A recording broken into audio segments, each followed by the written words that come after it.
अखन अहाँ सब सुन रहल छी मैथिली एक्सप्रेस की शानदार प्रस्तुति।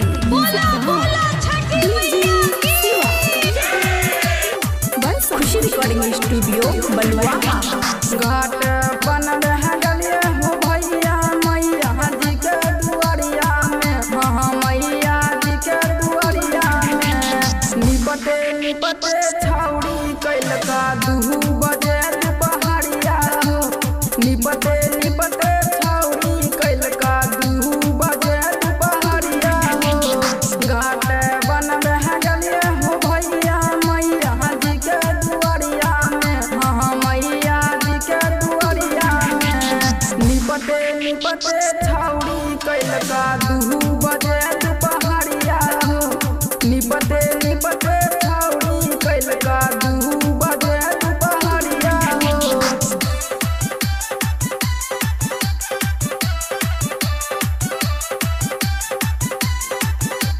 खुशी रिकॉर्डिंग स्टूडियो बलुआ।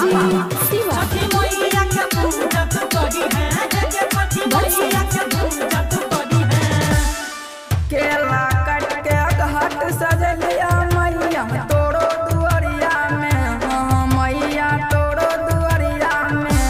दौड़ा लेके आब तब भेला 6 बजे नहरिया हो।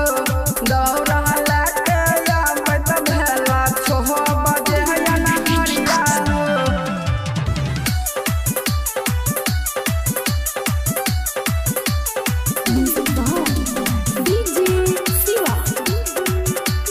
खुशी रिकॉर्डिंग स्टूडियो बलुआ।